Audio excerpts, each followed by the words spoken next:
Sa isang bansang puno ng ingay ng politika at kontrobersya, sino ang nagsasabi ng totoo? Sino ang nasa panig ng bayan?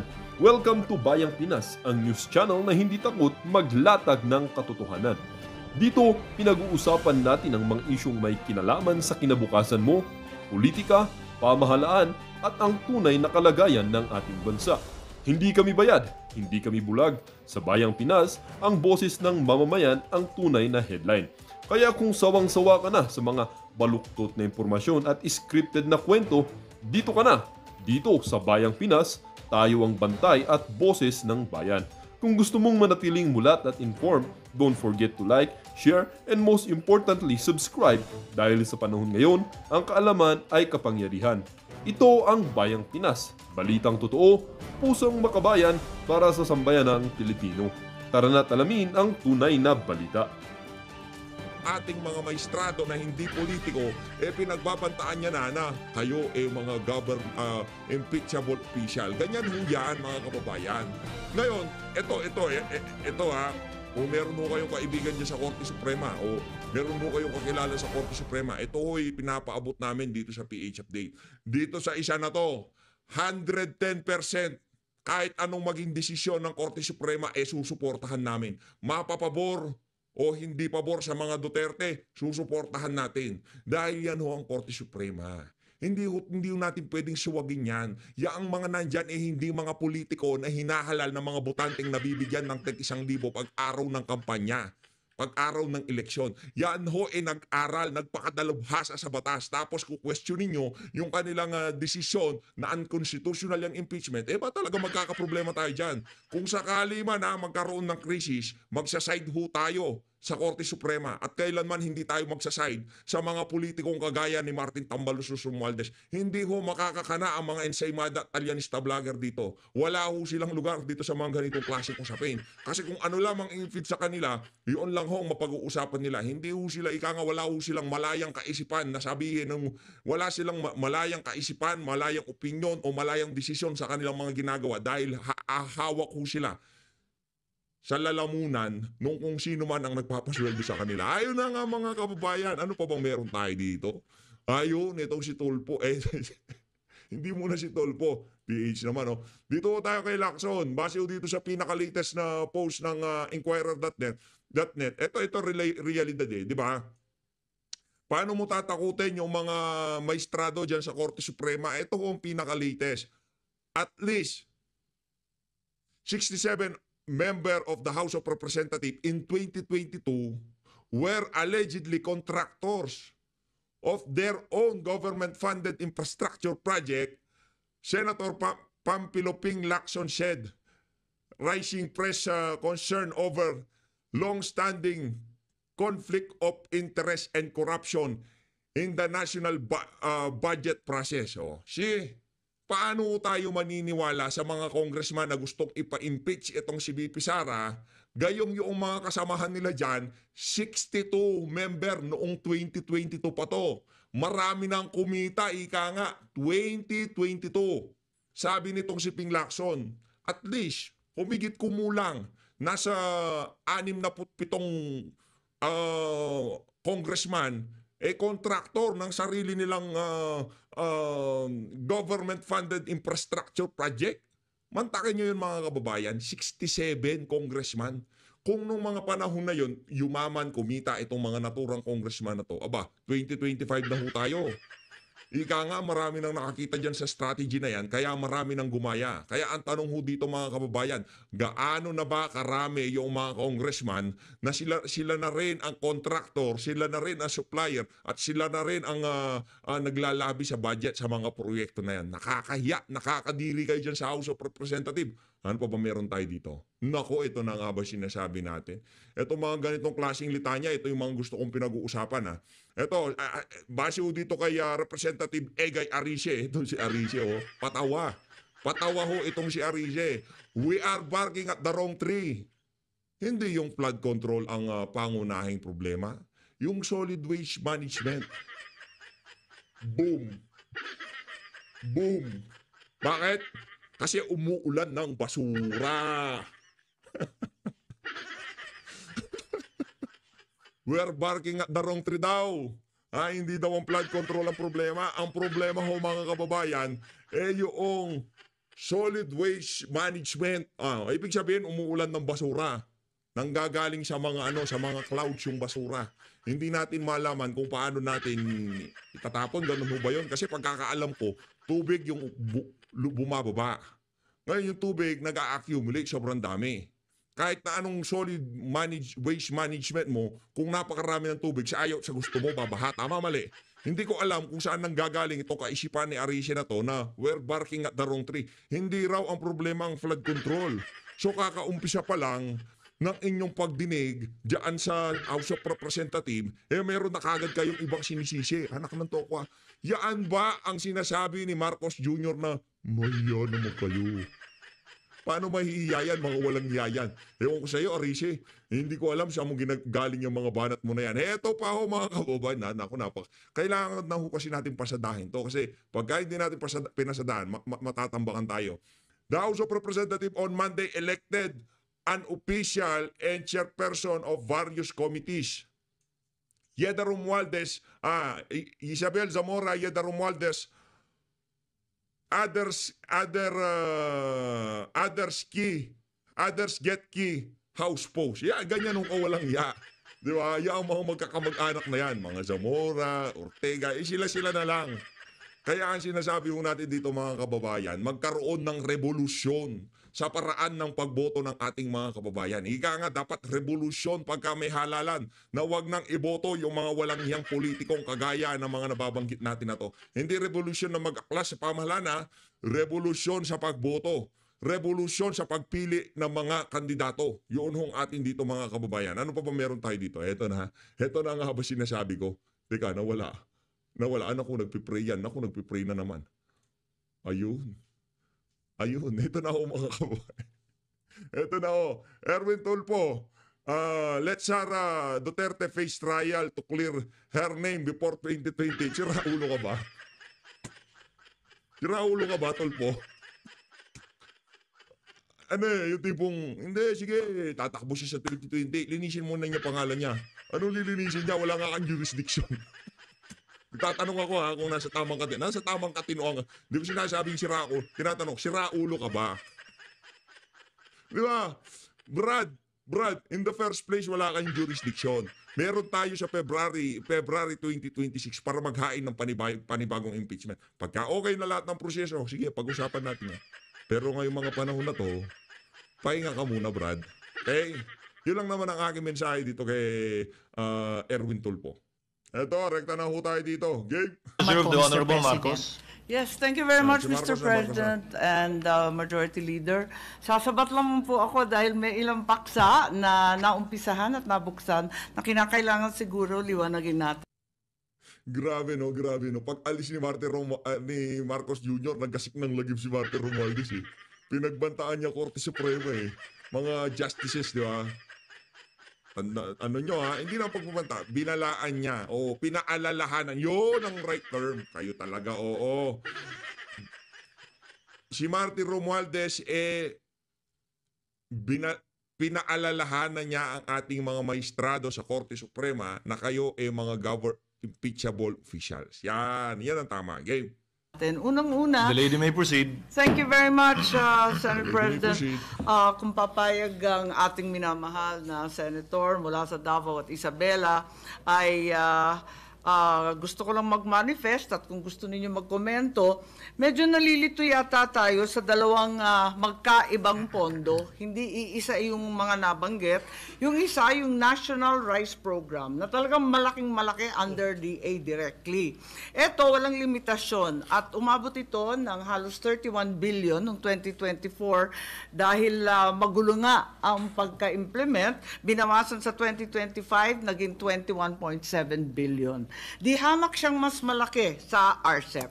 Yung RCEP, napako sa 10 billion at bawas nga ito nung panahon ng COVID. So I'd just like to make a distinction, having been one of the authors of the RTL amendments. In fact, it is under the National Rice Program where hybrid seeds are actually procured and distributed. Ito yung sinasabi na kung minsan late, tapos yun nga magulo.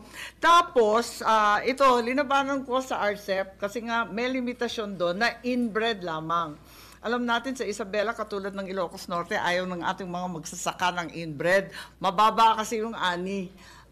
Pero naisip na rin namin na maaring maganda rin yung inbred sa non-irrigated areas kasi bawas ito sa mga input. Less abono, less tubig, less lahat. Mababa nga lang ang ani. Kaya ayaw talaga ng nagsasaka. Ayaw talaga na. Anong toko, ito talagang si Amy Marcos manggagamit masyadong mapapil sa buhay. Anong toko. Pero meron ng pambili ng hybrid, ang sabi ng DA, doon sa National Rice Program na di hamak na triple ang laki kesa sa RCEP. Ganun din yung mga made in China na mechanized and small machines na ginagamit. Bawal yung made in China, Filmec ang nasa RCEP. So dito gawa yun. Iba-iba ang mga budget ng DA. Gusto ko lang liwanagin na magkahiwalay yan. Ikalawa, yung tungkol sa NFA, ayaw namin pumayag noon na alam ito ni Senator JV at yung iba pang pangkat at miyembro doon sa komite na ayaw namin ibalik sa NFA yung pag-i-import ng bigas diretso.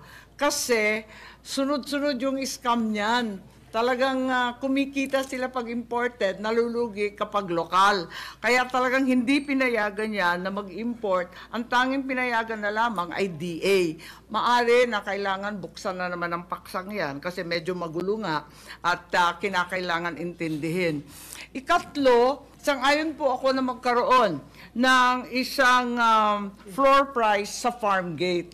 Ang akin, para tayong nafi-fixate sa retail price yung SRP, yung suggested retail price sa palengke, sa retailer, yung mahiwagang 20 pesos rice. Pero nakakaligtaan natin sa 20 pesos rice, paano na... Mahiwagang 20 pesos. Ba't diyan ka nag-iiyak sa 20 pesos rice? Kapatid mo na sumambit niyan. Punta ka sa Malacanang. Man yung magsasaka. Tuwa nga yung consumer sa 20, paano naman yung nagsasaka kung ampunan 15 to 17 pesos, pagkatapos ang benta mo sa 8 pesos, wala pang bumibili. Talagang nag-iiyakan at talagang nakakalungkot. Sa US, kung saan napakayaman na bansa, at pati mga nagsasaka talagang kumikita, lalo na sa mais, meron silang tinatawag na farm bill. Siguro panahon na tayo magkaroon ng farm bill kung saan may floor price ang ating farm gate, pati yung ating mga biyahero, trader, at yung mga nagkukumpuni and consolidator, may floor price din, at wag lamang yung SRP sa retail or sa palengke. At higit sa lahat, nabanggit na rin yung post-harvest, yung multi-purpose drying pavement, lahat ng national highway kung saan tinutuyo yung bigas. Yun ay isang solusyon na kung tutuusin, instant solution. Pagkat ang Pilipinas ay isa sa mga bansa kung saan napakataas ng ating post-harvest loss. Nasa 23% na nadudurog, nadudumihan, nahahaluan ng bato, lahat nasa kalsada. Sila ang may-ari ng kalsada natin. Kaya't ang tingin ko, kung maayos natin yung post-harvest na yan, right away, we will have 1/4 additional rice. So, malaking bagay. So, palagay ko talagang kinakailangan ungkatin natin lahat ng problemang yan. At saka yung buong supply chain. May problema talaga yung supply chain mula sa farmer hanggang sa biyahero, which is completely regulated. Kukunin yung mga bigas, minsan bayad, minsan hindi nababayaran, hanggang sa market vendor. Yung market vendor, mainit Magaling tayo. yan. Yung farmer, mainit tayo. Paano yung middleman? Kailangan yung Magaling buong yan. supply chain. Pati bodega, naging cartel na. Sa Nueva yan. Ecija. Lahat yan, talagang cartel na. So, nais Siya ko ang lang pinakamagaling. ipahiwatig din na ang balita ngayon, yung sinasabi nating smuggler, wala na pong rice smuggler. Legal na kasi. Systemic na. Yeah, Ang I sabi know. nga, one-stop shop na raw ang BOC. Yeah. Kaya nila magdeklara ng shortage, sila na rin ang mag-i-import license, sila na rin ang mag-i-import, sila na rin ang magre-release. Ibig sabihin ba nun, Sen Aimee Marcos, sindikato na ang yung pamahalaan natin, ganun ho bang nais yung iparating sa inyong pag-i-interpolate na yan dyan sa privilege speech nitong si Rapi Tulfo? Ewan ko kung totoo, pero ang haka-haka matindi. Ang masaklap, mas madami na ngayon. Ang masaklap dito, puro ka parinig. Yan ang pinakamasaklap dyan na Senator Aimee Marcos. Wala na ho kayong ginawa kundi magparinig. Yun ang problema natin dito. Pinakamasaklap dito, alam nyo na, meron ng impormasyon, meron mga kung sino man ang nagchuchuchu sa inyo, pero ano pa rin, parinig pa rin kayo dyan sa Senado. Yan ang dahilan kaya hindi mo makukuha ang respeto ng karamihan sa ating mga kababayan. Yan ang tandaan mo, Aimee. Ang naririnig kong kwento, hindi lamang Isabela, kasi Isabela Day ata tayo mula sa kabagan hanggang sa bigat. Isabela Day today. Pero ang masaklap, dumadami ang naririnig kong mga farmers na sa kalupitan at sa dami ng utang at hindi na kaya bayaran ng utang at wala nang ibebenta pang lupa. Maraming salamat sa pag-ungkat nitong mga paksang napakalupit isipin. Ito na. Yes, thank you. Ito na talaga ang ika nga. Ito pinakamalupit. Senator Rodante Marcoleta. President, Your Honor, yeah, you're right. Wala nang smuggler, pero ang tawag na sa kanila ngayon, broker and fixer. Yun yung pinaka-proper term. Because wala na nga, Bakit hindi nyo patawag ang Bureau of Custom? Bakit hindi nyo patawag ang NFA? Bakit hindi? Alam nyo naman pala eh. Sa bagay, may pag-asa na. Nandyan na si Rodante Marcoleta, Bato de la Rosa, Robin Padilla at lahat ng mga senador na nasa tamang katinuan. tusawa na nga ang pagpapa-import ng bigas. Pero sa ibang products, nandiyan pa rin yung smuggler sa Bureau of Customs, and that really exists, and everybody knows about that. Maski na yung bata na pag-alagala dyan sa labas ng gate ng Bureau of Customs, alam nila na rampant ng smuggling sa BOC up to now, even while we speak. Thank you. Mr. President, Majority Floor Leader. Thank you. Mr. President, next to interpolate is the distinguished gentleman from Tarlac in the province of Rizal, no other than Senator Rodante Marcoleta. I move that he be recognized, Mr. President. Senator Marcoleta is recognized for his interjections. You may proceed, sir. Thank you very much, Mr. President. I wonder if our colleague is still able to accommodate a few questions despite... Yes, Mr. President, Your Honor. Okay. Thank you very much, Mr. President, Your Honor. Ang sarap mapanood nitong si Senator Rodante Marcoleta dito sa Senado. Dito kasi alam naman ng mga kasama natin sa PH update yung nasa House of Representative pa rin siya.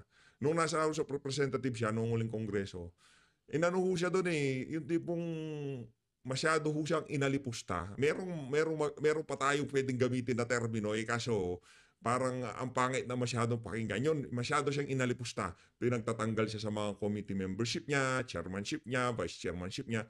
Pinagtatanggal ho siya. Wala ho siyang boses. Pinipilit niya, sumasali siya kahit hindi na siya kasali, pilit pa rin siya sumasali. Pero dito sa isa na to, wala na ika nga iba na to. Senate na to di ba? Wala nang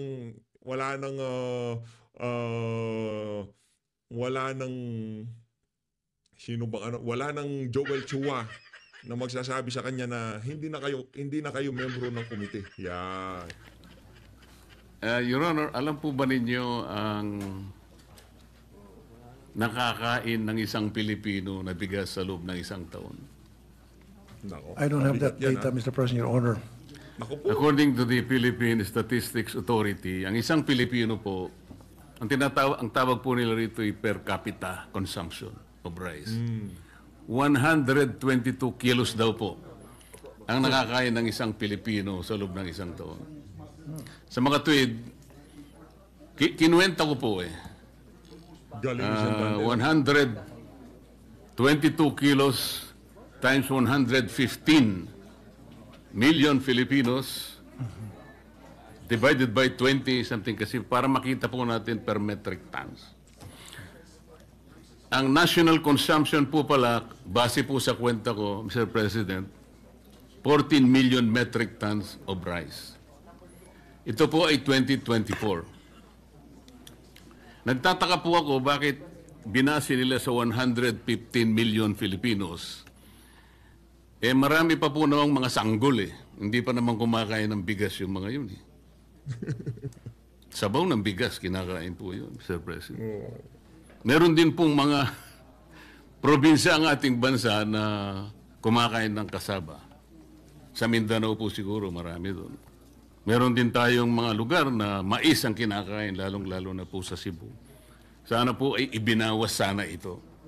Ganun pa man, kahit na aminin po natin, Mr. President, na sa official record po ng PSA, ang atin pong consumption ay 15.5 million metric tons. Dinagdagan pa nga ng 1 milyon Sa kwenta ko 1 milyon at kalahati. Tinanong ko rin po yung production natin ng the same year. Ang sabi po nila, 19.3 million metric tons. So, ang sabi ko po, kukunti naman pala yung consumption natin. Mas malaki pa pala yung pinroduce natin, 19.3 million metric tons. Ipagpalagay mo ng 15.5 million metric tons ang kakainin ng bawat isang Pilipino. Di sana hindi tumaas ang presyo ng bigas. Wala pa pong importation dito, Mr. President. Sa production pa lang natin, kayang-kaya na nating takpan ang pangangailangan po ng bawat isang Pilipino. So nagtanong po ako sa aking mga kaibigan sa mga concerned agencies na ayaw na po nilang ipabanggit ang mga pangalan for obvious reasons. Paano po ako nangyari yun? This seems to be a very big conundrum for all of us. Hindi po nila mahipaliwanag, Mr. President. So dito po, kitang-kita natin ang napakalaking korupsyon na yung sinasabi po kanina ni Senator Jaime na supply chain. Kahit na po hindi natin tingnan doon Dito pa lang sa statistics na ito Sobra po ang ating production kaysa pangangailangan natin sa pagkain.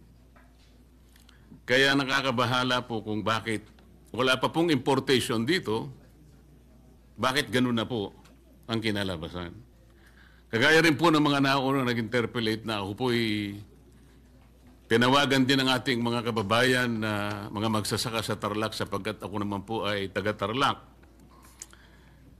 At sa Pampanga, lalong-lalo na po ang Pampanga, sa Minalin, sa Florida Blanca, Candaba at Santa Ana. Halos umiiyak po sila one month ago sapagkat yung pong bagong gapas na palay ay binibili na lamang po between 7 to 8 pesos per kilo. Ang nabilad naman po, Mr. President, Your Honor, 11 to 12 pesos per kilo. Sabi po nila, umiiyak po sila literally. Nakakaawa po ang kanilang kalagayan kaya biniro ko na lamang po sila. Bakit ako po ang tinawagan ninyo? Kasi po Kapampangan kayo si Senador Lito Lapid, Kapampangan din.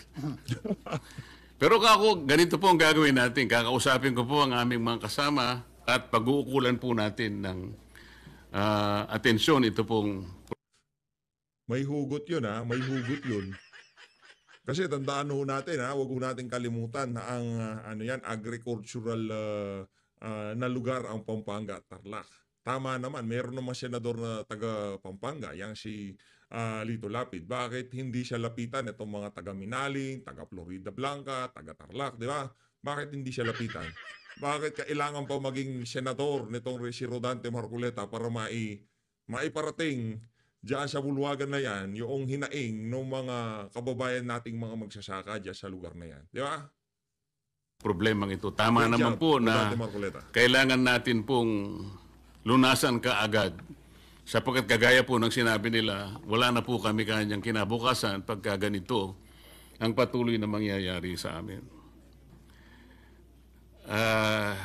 Kasabatar lang po, katulad po na pinag-uusapan nating tarification law, yung biyaya at pangako ng rice tarification law, sa barangay ko lamang po ay halos meron pang natitirang between 35 to 40 farmers na nabubuhay, Mr. President, Your Honor.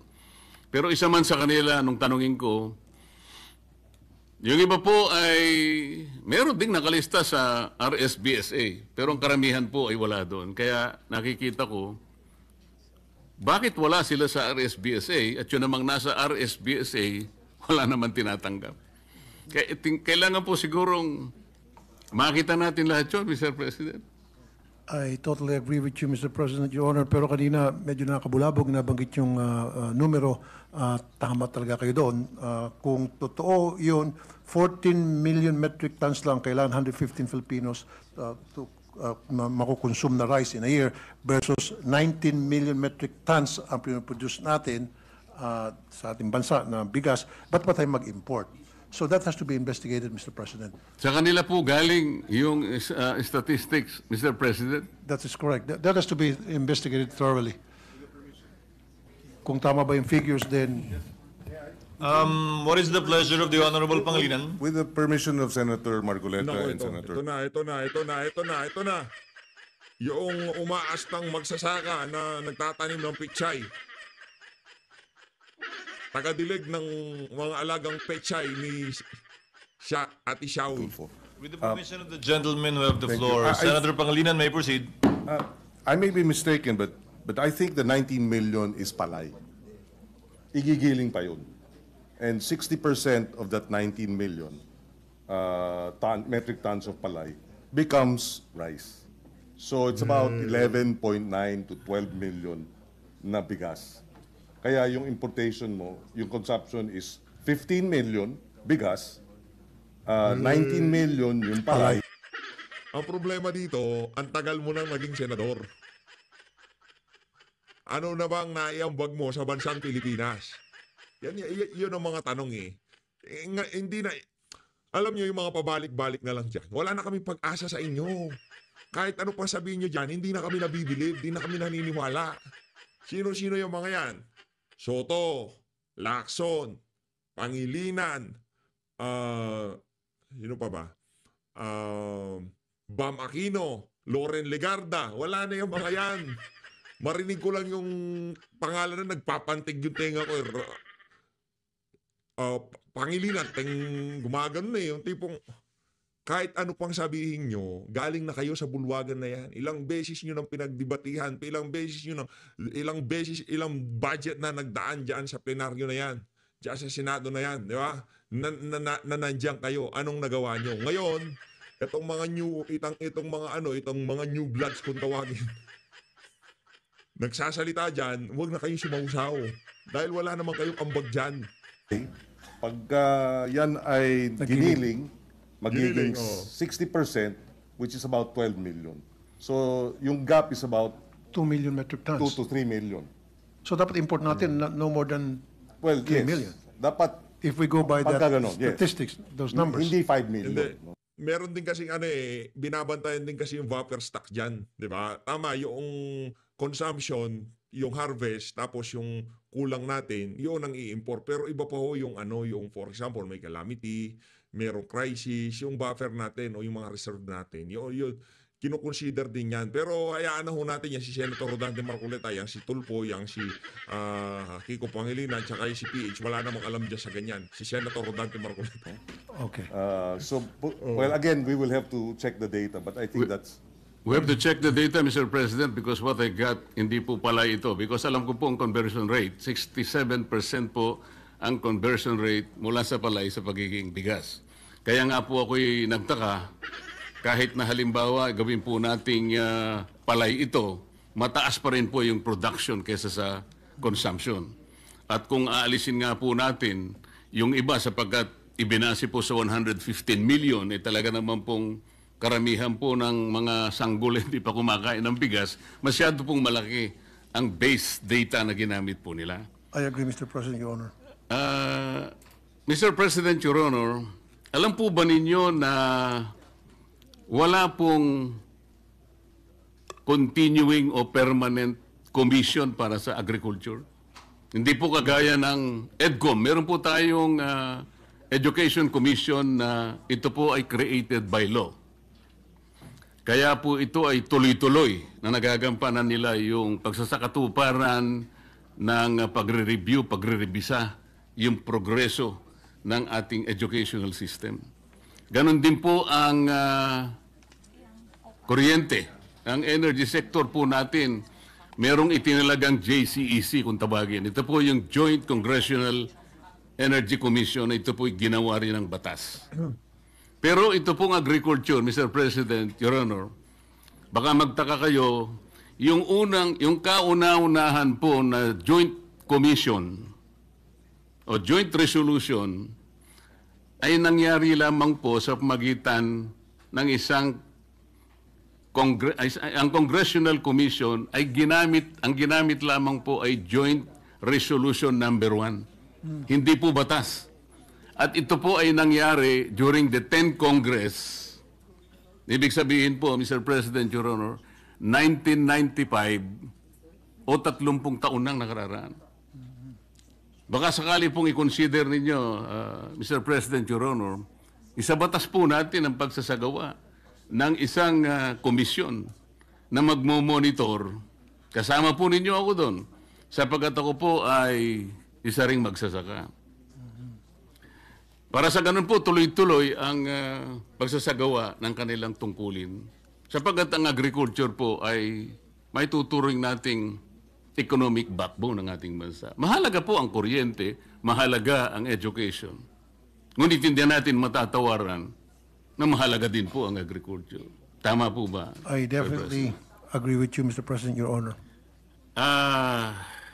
Hindi ko po sinasabi na